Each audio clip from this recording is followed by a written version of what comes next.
ఈనాడు పత్రికపై మండిపడ్డారు ఉమ్మడి చిత్తూరు జిల్లా వైఎస్ఆర్సీపీ అధ్యక్షుడు భూమన కరుణాకర్ రెడ్డి. మాజీ మంత్రి పెద్దిరెడ్డి రామచంద్రారెడ్డిపై ఈనాడు విషం చిమ్ముతోందన్న ఆగ్రహాన్ని వ్యక్తం చేశారు. ప్రీహోల్డ్ భూములు, డీపట్టా భూముల విషయంలో అక్రమాలకు పాల్పడ్డారని, తప్పుడు వార్తలు వండివార్చుతోందని ఆరోపించారు. ఫైళ్ల దగ్ధం కేసులో అక్రమంగా రామచంద్రారెడ్డిని ఇరికించాలని చూస్తున్నారని భూమన కరుణాకర్ రెడ్డి ఆరోపించారు. ఈనాడు దినపత్రిక ఈరోజు మళ్లీ మా పార్టీలో కీలక నేత అయినటువంటి పెద్దిరెడ్డి రామచంద్రారెడ్డి గారి మీద అక్షరాల వాంతి చేసుకున్నది.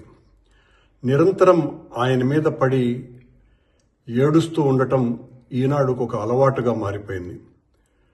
దాదాపు 22,500 ఎకరాలని క్రమబద్ధీకరణ విషయంలో, డీపట్టా ఫ్రీహోల్డ్ విషయంలో క్రమబద్ధీకరణ చేశారని, దీనికి తక్కువ ధరలకు ముందే కొని ఆ తర్వాత పెద్ద ఎత్తున లాభాలతో అమ్మారని ఆ వార్త పూర్తిగా తప్పుడు కథనం. దాని మీద ఉన్నటువంటి ఫైళ్లన్నీ కూడా మదనపల్లి ఆర్డీఓ ఆఫీసులో తగలబెట్టారని, ఆధారాలు లేకుండా చేశారని రామచంద్రారెడ్డి గారి పిఏ మునితుకారం, ఆయనకు అత్యంత సన్నిహితుడైనటువంటి మాధవరెడ్డి అనే వాళ్ళు ఇందులో కీలక పాత్ర పోషించారు.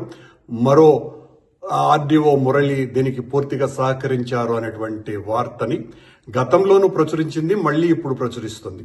అందులోనూ కూడా ఏదో నివేదిక సమర్పించినారు అని చెబుతూనే మళ్లీ ఇంతవరకు మునితుకారామును అమెరికా నుంచి రప్పించనే లేదు, మదనపల్లిలో ఉన్నటువంటి మాధవరెడ్డిని ఇంతవరకు విచారించనే లేదు అన్నటువంటి వార్త కూడా రాసింది. ఎందుకు విచారించలేదు మీరు? మరి అధికారం మీ దగ్గర ఉంది కదా, అధికారం మీ దగ్గర ఉండి కూడా మీరెందుకు విచారించేటువంటి ధైర్యం మీకు లేకపోయింది?